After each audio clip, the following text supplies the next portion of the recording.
Gusto kong simulan to from a perspective after ko panoorin yung video ni Makagago about Tier 1. Okay? Sinabihan ako ni MG ng longest daw ako. Pero bago muna yun, may gusto muna ako itanong sa'yo, Makagago. Alam mo ba ang ibig sabihin ng stakeholder? Ha? Alam mo ba kung anong ibig sabihin ng stakeholder? Sabi mo doon, binasa mo yung stakeholder na message ng Tier 1, tapos tinawanan mo. Sabi mo, wala pa doon yung mga creator, hindi pa nila dinadamay ang creator pag sinabi nilang stakeholder. Alam mo ba yung ibig sabihin ng stakeholder? Yes or no? Hindi. Okay? I-search mo na lang. Ang stakeholder is any person, group, or organization that has to do with the business. Customer, clients, suppliers, investors, partners, anyone. Basta engaged ka dun sa negosyo, whether affected ka sa actions, whether sa decisions, whether sa results ng negosyo na yon, ibig sabihin, stakeholder ka. Okay? Ang stakeholder, hindi, ibig sabihin yan, investor yan, or partner yan. Mukha lang ganun pag hindi ka marunong, or pag hindi mo alam. Okay? Pangalawa, gusto kong simulan tong mensahe na to sa tanong na, alam nyo ba talaga kung paano tumatakbo ang isang negosyo? Alam nyo ba talaga yun? Paano ko nasabi? Huwag na muna natin pag-usapan yung Tier 1. Sa umpisa, hindi ko na muna itatap. Business 101 muna tayo. Ano ang ginagawa ng isang negosyo? Ang negosyo, unang-una, para maging negosyo yan, kailangan yan kumita. Okay? Pangalawa, para maging negosyo yan, kailangan yan makapagpasok ng benta. Okay? Kailangan makabenta ng isang negosyo. Pangalawa, kailangan yan kumita. Pag kumita ka na, pag nakapagpasok ka na ng benta tapos kumita ka na, negosyo ka na. You are a business. Because technically, nagkaroon na ng transfer of money. Whether it may be product, whether it may be service. And that's business. Okay? So alam niyo na ang business. Pero ang point ng video na to is really about a service business na kumukuha ng brands at nagko-connect sa creators, etc. etc. Service business. Or kung ano mang klaseng service business, kung ano gusto niya isipin service business. Pero sige, fokusan ko na. Tier 1. Tier 1 Entertainment. Ano ba talaga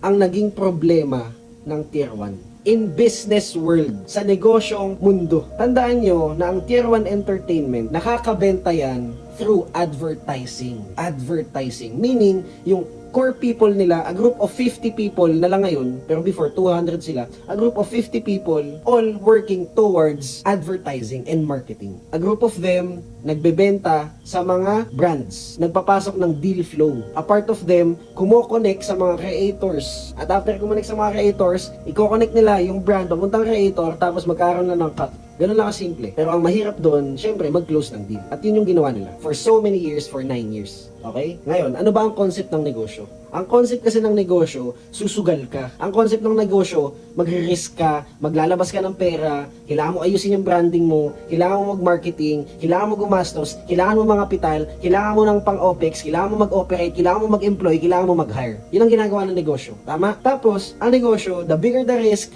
the bigger the reward. Pero ang negosyo, the bigger you are, the harder you fall. Kasi ibig sabihin, pag lumaki ka na, ang laki na ng risk. Pag malaki ka na, lumalaki ng lumalaki at kumakapal ng kumakapal yung OPEX, kumakapal ng kumakapal yung pera na involved. Okay? Ganito. Ano pa ang isa pang concept ng negosyo? Ang isa pang concept ng negosyo, ang mga negosyo, literal, walang negosyong hindi nalugi. Lahat ng negosyo, throughout the entire history of the world, lahat yan, at some point in their life, nalugi sila. In the case of Tier 1, nangyari sa kanila yun. In business world, nagkaroon po ng pagkalugi. Kaya kung nagtataka kayo, ba't lagi akong sumasama sa mga negosyante? At kung nakikita nyo ako ngayon na lagi kong kasama si Boss Strike, kasi si Boss Strike ay isang negosyanteng nalugi. At ako, nakita ko yun and I'm trying to help. Okay? Now, let me get back to the story of kung bakit ba nalugi ang Tier 1. Nalugi ang Tier 1 dahil sumobra ang OPEX. Nalugi sila dahil sumobra ang kapital na nailabas. Nalugi sila dahil may mga nawalang deal flow. Nalugi sila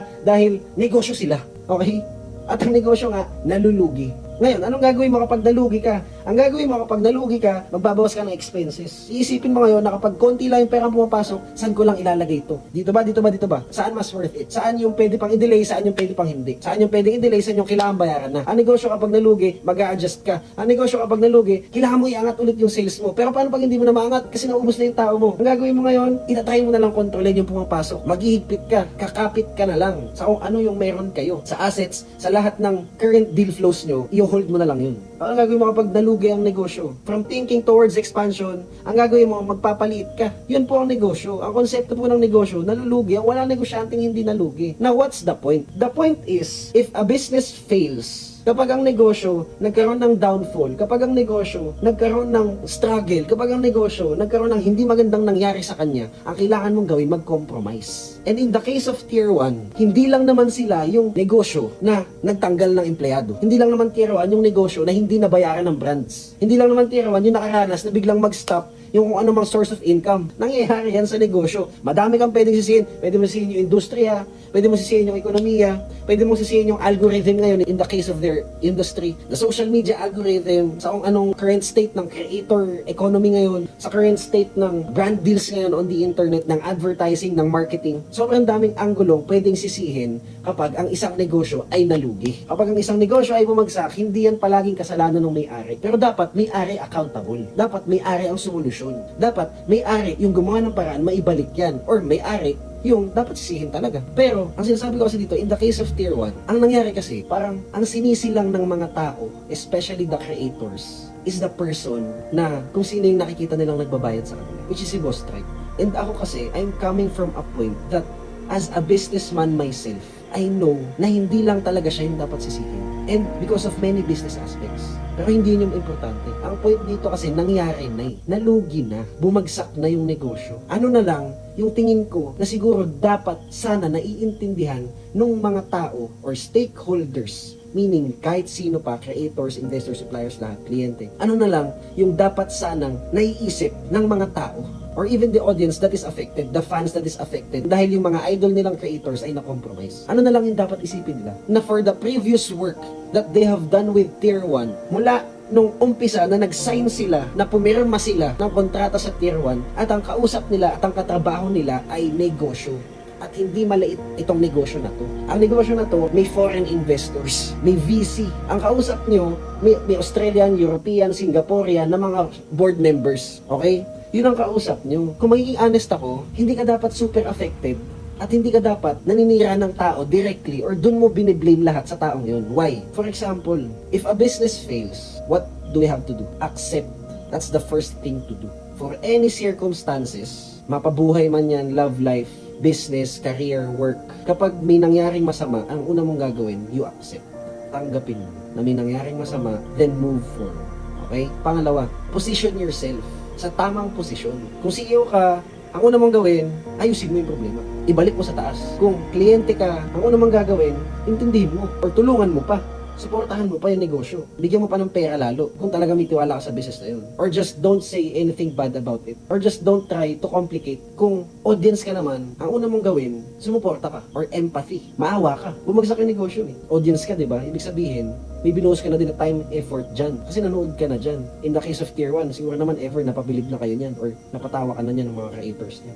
Or siguro naman, kung creator ka ngayon, nung nag-uumpisa ka, siguro naman, ginusto mo din na mapunta sa Tier 1. Ang point ko talaga, kung tutumbukin ko na yung punto ko dito, ayoko nang pahabain. In a world of business, you have to treat any business problem as it is a business. Ang kausap nyo dito, negosyo. Ang nakaapekto sa inyo, negosyo, hindi po tao. Ang tingin nyo kasi sa Tier 1, tao-tao lang. Pero hindi. Ang tingin nyo kasi, kapag naagrabyado kayo ng isang tao, normal naman na magalit kayo. Tama, mali? Tama. Halimbawa, nagkautang ako sa'yo or nagkautang sa'yo yung isang tao, natural, magagalit ka kasi hindi ka binabayaran, magagalit ka talaga. Kailangan mo singilin. Pero paano kapag ang nagkautang sa'yo ay negosyo? Tingin mo ganun ka lang kadali mabayaran? Tingin mo, pag call out to, pag sinirasiraan mo, makakatulong ka? Hindi naman eh. Hindi talaga kayo nakakatulong. Di ba? Walang nakatulong sa mga nagsalita. Naging parte kayo ng negosyo. At some point in time, naging katrabaho kayo. At some point, napakain kayo ng negosyo. At some point, nag-rely kayo sa negosyo na yan. Pero paano naman kung yung negosyo naman yung kailangan mag-rely sa inyo? If you really think through, as it is a real fucking business, na nanulugi, naapektuhan, it takes time para umabante, it takes time para makaangat, makaahon, maiintindihan mo, hindi ka magsasalita eh. Kung ang tao lang talaga dito sa Pilipinas, naiintindihan na ang mga negosyo, naiintindihan nila ang business sense, naiintindihan nila ang economics ng isang negosyo, naiintindihan nila ang operations part ng isang negosyo. Kung educated lang talaga tayo sa pagiging negosyante, or kung educated lang tayo sa kung paano ba tumatakbo ang negosyo, hindi talaga big deal kung ano yung nangyari sa Tier 1. As in, hindi talaga big deal. I don't see anything na dapat tirahin mo yung may-ari directly or para grabe nyo yurakan yung pangalan nila or siraan yung pangalan nila. I think dapat magaan lang yan. Bakit? Babalik ako sa unang kong punto. Hindi naman sila yung unang kumpanya na bumagsak. Hindi naman sila yung unang kumpanya na nag-alis na empleyado. Hindi naman sila yung unang kumpanya na hindi nakabayad. Hindi naman sila yung unang kumpanya na nagde-delay ng payments. At syempre, hindi din sila yung unang kumpanya na tinatry makaahon. Hindi din sila yung unang kumpanya na tinatry magbayad pa unti-unti. Hindi din sila yung unang kumpanya na nasa internet yung may-ari. Sa akin lang kasi, ang punto ko, kapag ang negosyo bumagsak, alamin mo kung paano mo ititreat yan, yung negosyo na yan. Kasi naging katrabaho nyo yan. Kasi ang konsepto ng pagnenegosyo, nakakatulong yan. So, ibig sabihin, ever, nakatulong na sa tao yan. Ever, nakapag-employ na yan. Ever, may pangarap pa din yung gustong maabot. May tinatarget pa din yan na kung paano nila matutulungan yung industriya or whatever, ekonomiya, or paano sila makaka-disrupt, anong klaseng game-changing type of shit yung gagawin nila sa mga kumpanya nila. Kasi lahat ng kumpanya may vision and mission. Ang sa akin lang, Business 101. Ang problema talaga ng Tier 1, akala ng lahat ng tao, ang kausap nila tao din. Hindi nyo naintindihan na negosyo yan. Pag ang Facebook biglang nawala, or sige, mas simplehan natin, pag yung PLDT sa bahay nyo, yung wifi nyo biglang nawala, syempre magpo-post ka, creator ka, i-call out mo, shoutout PLDT, baka naman pakibalik ng internet ko. Normal naman yun. Pero, magiging super affected ka ba? As in, literally, na fuck, tangina yan. As in, gago yung mga yan. Kumpal yung mga yan. Tarantado yung mga yan. Masasama ugali yung mga yan. Hindi naman eh. Kasi ang kausap mo, entity, institusyon. Sisiraan mo ba ng todo? Eh, paano kung hindi na ibalik yung internet mo? Paano kapag bigla may dumating na van sa harap ng bahay tapos alisin yung antena? Eh, institusyon yan. Di ba? May power pa din yan. May kaya yung magawa. In the case of Tier 1, hindi na lang siguro nakita yung power nila. Kaya ganyan kayo. Pero yung mga totoo, for sure, yung mga hindi nagsalita, baka nakita pa nila. Pero hindi ko na itatopic yun. Ang point ko dito, kapag ang negosyo bumagsak, huwag nyo nakapakan. Walang negosyante yung gustong bumagsak ang kumpanya nila. At ang kapag negosyo bumagsak, isipin nyo, negosyo yung bumagsak na yun. Negosyo yun. Madaming may kasalanan. Pero sisihin nyo may-ari, okay lang, wala akong pake, dapat lang. Pero what I mean is, don't be too harsh. Maawa naman kayo. Maawa naman kayo, nag-alis na ng empleyado. Hindi lang naman kayo yung nawalan ng pera. Hindi lang naman kayo yung naagrabyado. Hindi lang kayo yung nawalan ng pambayad sa bills. Nawalan din sila ng kaibigan. Kapag ang negosyo bumagsak, nawawalan din sila ng tao. Nawalan din sila ng mahal nila, nakasama nila mag-umpisa kasi inalis nila. Kapag ang negosyo bumagsak, nawalan din niya ng confidence. Kapag ang negosyo bumagsak, nagbenta din niya ng mga ari-arian. Kapag ang negosyo bumagsak, from feeling happy, from feeling at the top of the world, from feeling blessed, na feel din yan, after niyan bumagsak, nagapak yung feelings niyan. Sumasadsad din yan. Ang point ko dito, kapag ang negosyo bumagsak, lahat talaga apektado. Dapat hindi kayo magpaka-victim ng sobra na feeling nyo, intentional ginawa sa inyo yan. Kasi para tirahin nyo ang isang negosyo, na ito ka, nasa na, para tirahin nyo sila or siraan nyo yung pangalan nila na hindi nagbabayad, na scammer, or whatever, kung paano nyo man sila sinisiraan, hindi ko na alam yun. Pero para sirain nyo ang negosyo na yan, para hindi kayo parte niyan, na parang hindi negosyo kausap nyo, mali yun. Kasi kapag ang isang negosyo ay bumagsak, lahat affected. Ultimo kliyente, supplier, investor, audience, fans, affected lahat yan. At yung mga creator, kaya sila affected kasi hindi sila nabayaran. Which is, tama naman yun. Pero if you are not part of the solution, please just don't be a problem. Kasi lalo kayo hindi mababayaran yan eh. Hindi naman kayo nakakatulong. So nagigets nyo, Business 101, when a business falls, or when a business is affected badly, everyone else, all stakeholders, affected din badly. Yun ang tinatry kong i-point. Ang pinupunto ko, sige, ikukumpara ko na yung bansa natin. Sa ibang bansa, yung mga well-educated, when it comes to business, kapag ang negosyo bumagsak, totoo, tinitira nila, tinatry nila i-point out yung mga naging mali ng negosyo na yun, etc. Pero hindi ganito, na kung ano yung nangyayari sa Pinas. Ang nangyayari sa Pinas, kapag may isang negosyo bumagsak, inaapakan pa, tapos parang kung ano yung sinasabi mga katangahan, yung mga hindi naman, yung mga parang hindi nakakaintindi, yung tatangan ng mga narrative. Ang narrative lang naman kasi simple eh. Bumagsak negosyo, ang kailangang mangyari, kung hindi naman na narantado, suportahan. Kung tinatry bumalik, suportahan lalo. Or kung ayaw na, tanggapin, acceptance. Pero kung may negosyo bumagsak, tapos nakikita nyo na may ginagawa naman, ano gagawin natin? Pigilan natin? Crab mentality? Eh, ito yung point ko, guys. Ako kasi ang kausap ko talaga negosyante. Alam niyo yan, negosyante ako. And all my life, ang ginawa ko sa internet, ipaintindi, mang-inspire in a business world. Kaya ang gusto kong i-try point out dito, na for all the shit that is happening, sa lahat ng pagkalugi, pagkabagsak, sa lahat ng mga hindi nabayaran, sa lahat ng mga nasaktan, sa lahat ng mga nagkasiraan, sa lahat ng mga tinanggal na empleyado, sa lahat ng mga inalis na team, sa lahat ng mga sinarang negosyo, sinarang opisina, sa lahat ng mga kinancel na deals, sa lahat ng mga dinelay na payments, sa lahat ng nangyari na yan, ang dapat lang natin sisihin ay negosyo. Sa lahat ng mga nangyari na yan, ang dapat lang nating isipin ay lahat tayo na naapektuhan, stakeholders. Sa lahat ng nangyari na yan, isa lang ang dapat nating isipin. Ganyan talaga sa negosyo.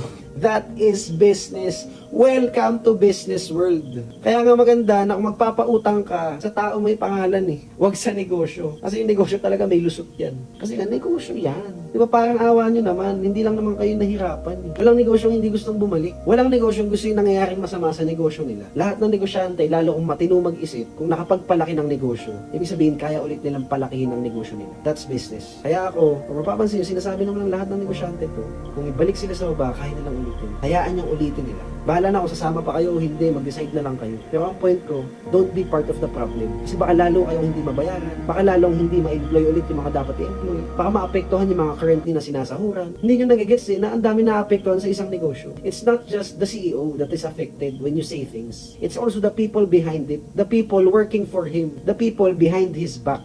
So, nagets yun na, business 101. A business has risks. At kapag ang negosyo bumagsak, at part ka ng negosyo na yan, whether kung sino ka man, kliyente, audience, creator, whatever, fans, pumirma ka, isa ka sa mga partners or whatever. Kapag ang negosyo bumagsak, affected ka, isa lang iisipin mo, are you going to be part of the problem or are you going to be part of the solution?